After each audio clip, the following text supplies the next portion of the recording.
अभी मेरी मौजूदगी औरैया की सहायल थाना पर है। आप जानते होंगे कि राधा देवी की बेटी रश्मि अब दुनिया में नहीं रही, लेकिन उसका पति भी अंतिम संस्कार में शामिल होने के लिए नहीं आता है। लेकिन परिवार ने जिस तरीके से गंभीर आरोप लगाया है, अभी परिवार पहुंचा है, कार्रवाई की प्रशासन से मांग की है थाने पर पहुंचकर।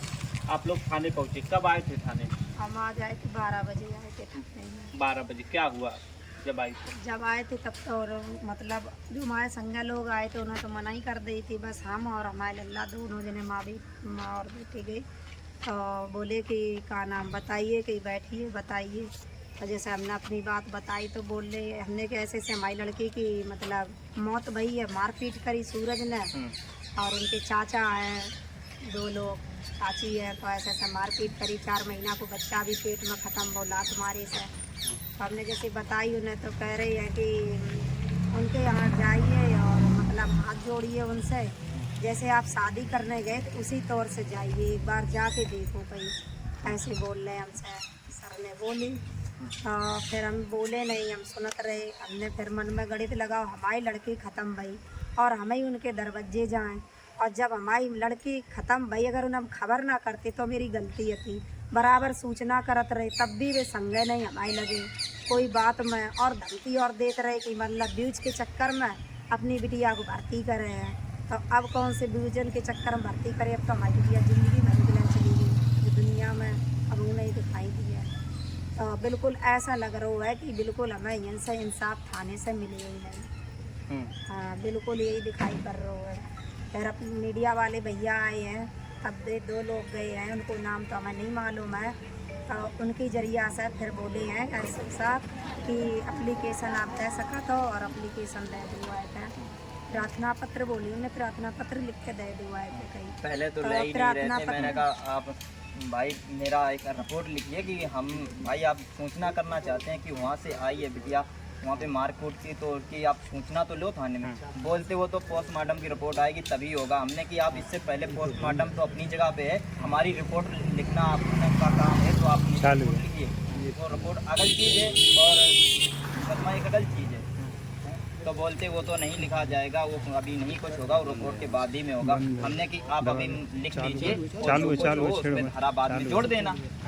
ऐसा तो हो सकता है ना, तो लेकिन ऐसा बोलते ऐसा कुछ नहीं होगा। आप जा सकते हैं उनके घर जाइए, उनसे पूछिए क्या कारण था, क्यों नहीं आए। तो हमने कि गलती वो लोग करें, माफ़ी हम लोग मांगे। हमने कि अगर हम उनके घर जाएंगे तो आपकी सहायता चाहिए, मैं तब जाऊंगा आपके साथ हैं। तो बोलते कि आप रास्ते में मर जाओ, कोई नदी में गिर जाओ, इसका जिम्मेदार कैसे होगा?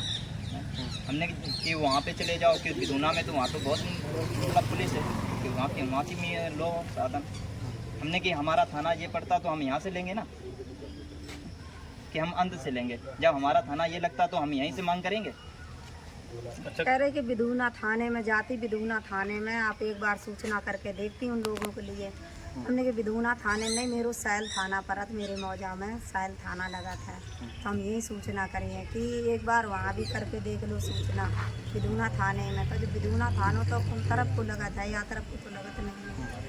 तो हम अपने थाने सूचना करें ना, वो तो उन लोगों को बनता है कि हम अपने थाने से हम सूचना कर सकते कि हम दूसरी जगह से नहीं कर सकते। तो हमारा हरियारी में जो हमारा थाना पड़ता हम उसी में सूचना कर सकते हैं, बल्कि हम किसी दूसरे गाँव में जाके हम दूसरे जगह पे जाके नहीं कर सकते हैं ना।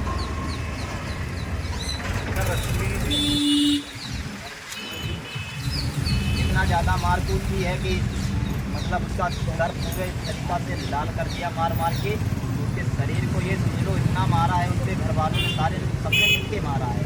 और वो भी दहेज की मांग कर रहे थे। किसी ने बताया कि ये भैया ऐसे ऐसे मांगे, लेकिन हमसे जितना हो सका दहेज के लिए, जो हमारी हैसियत थी हमने उनको सब कुछ दिया, अपनी हैसियत के मुताबिक उनको सब कुछ दिया। फिर भी वो दहेज की मांग करने के कारण वो मारकूट करते रहे। मतलब दहेज मांगते थे? हाँ दहेज की मांग थी, दहेज मांगते रहे आप लोगों ने। हमारी जितनी औकात थी हमने उतना दिया है। मतलब जब शादी करने आई थी तब हमने जो कुछ मेरे साथ तो आपने पहले हर चीज़ तय हो जाती है, अब तुम बाद में कहो हमें लड़ दो, हमें अंगूठी दो। हमारी औकात जितनी थी हमने उतना दे दिया। अब ये थोड़ी ना कि जब शादी हो जाए इसके बाद तुम कहो हमें ये चीज़ चाहिए वो चीज़ चाहिए, तो हमारी इतनी औकात नहीं थी जो हम उनको और दे दें। जितनी औकात थी उतना ही बंदा दे सकता है, ज़्यादा नहीं दे सकता है ना। इस बात की सूचना थी आपको? हाँ। कि इसीलिए मारते फिरते? हाँ, इसलिए मारते दहेज के लिए थे। मारते फिरते? हाँ, और उनकी जो चाची हैं उनके कहने से वो सब कुछ करते हैं। चाची चाचा के पास रहते हैं, उनके कहने से सब कुछ करते हैं, जैसा वो बताते हैं वैसा ही सूरज करते हैं। चाचा चाची कहने से? हाँ, चाचा चाची के कहने थे। जब लास्ट टाइम आपको पकड़ कर रश्मि रो रही थी, क्या कह रही थी? वो यही कह रहे थे कि भैया हमें मारा कूटा है कि हमें बचा लिए, हम बचेंगे नहीं। वो रो के यही कहने लगी थी। मरते समय उसने यही कहा था कि भैया मुझे न्याय चाहिए और कुछ नहीं चाहिए, कि आप ही बाद में देखना जो कुछ हो, कि हम नहीं बचेंगे, बस मुझे बचा दो। आप लोग जो है न्याय के लिए दर्द हाँ, भटक रहे हम हैं। ऑडियंस से अपने जो हमारे पूरे भारत में ये न्यूज़ फैलना चाहिए कि दूसरे लोगों को भी आगे कष्ट ऐसा ना होना चाहिए जो मेरे साथ हो गया है। वो जो है दहेज के लिए प्रताड़ित करता था। दहेज के लाने जो बात थी वो शिवानियों को मालूम है कि आगे अंगूठी संगूठी के मारा रूठे थे कि नहीं रूठे।